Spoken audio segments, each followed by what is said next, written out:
What it do is show Beezy the SHOBOAT, and what we're talking about today is QC the label.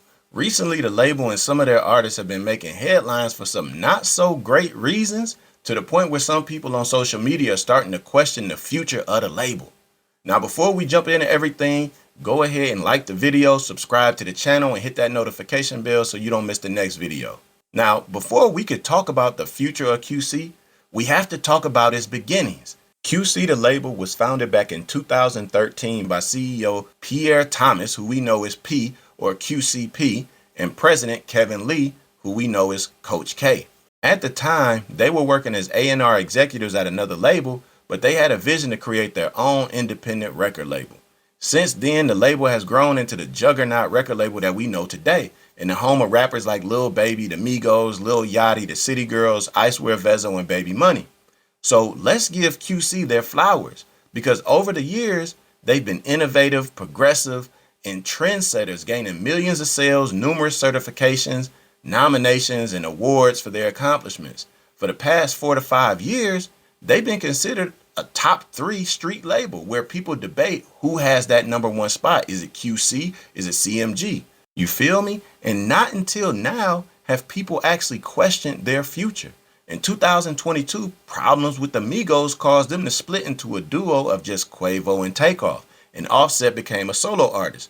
Shortly after the release of the Quavo and Takeoff album, Takeoff passes away on November 1st while leaving an event in Houston while he was with his uncle Quavo, officially putting an end to the Migos group as we once knew it.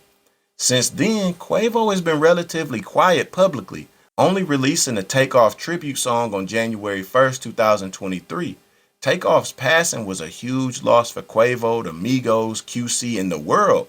So Quavo staying out of the public's eye while he's more than likely still grieving is 100% understandable. When will he return?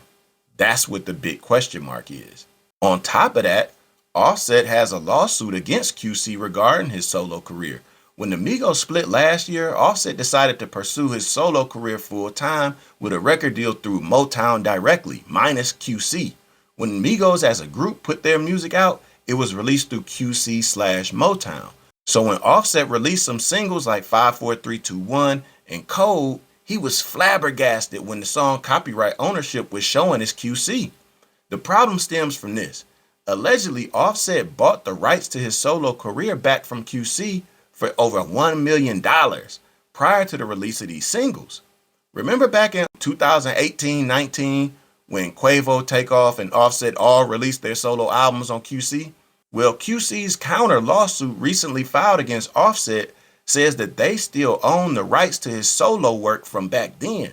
And if that's true, where did this money that Offset paid for it go? So now it looks like Offset is holding off on releasing any new music until this all gets sorted out in court. Now, we do know that there will be a Takeoff album coming, but I imagine that won't be until sometime after the court settles the cases for the people responsible for his passing. So we don't know when to expect music from Quavo, Takeoff, or Offset at this point. You feel me?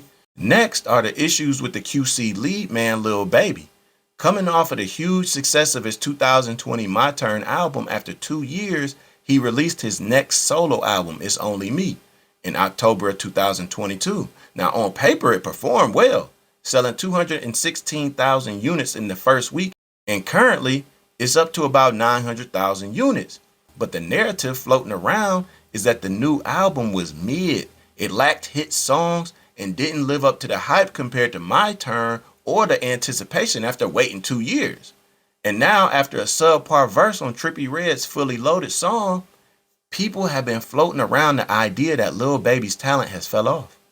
The criticism around him has got so bad that after just dropping an album in October, he's already announced that he's dropping new music soon.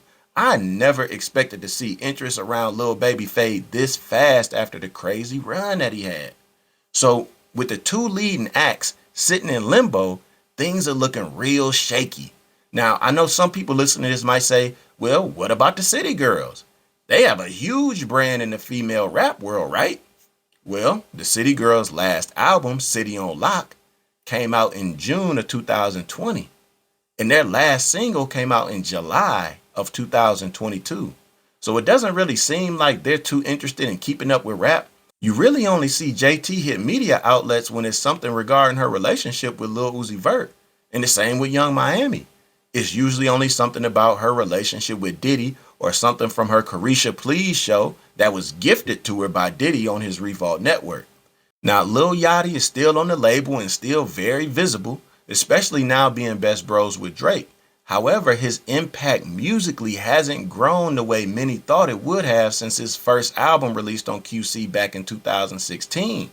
And newer artists on the label like Deuce from Memphis and Detroit's Icewear Vezzo and Baby Money haven't had a chance yet to grow to superstardom to where they could do the heavy lifting for the label comparable to Lil Baby or the Migos.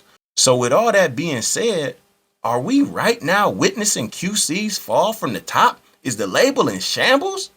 The foundation is crumbling and things are looking shaky, but I will say this. With their track record, I wouldn't count out P or Coach K yet. What do you guys think? Let me know down in the comments. As always, like the video and subscribe to the channel. Show Beezy.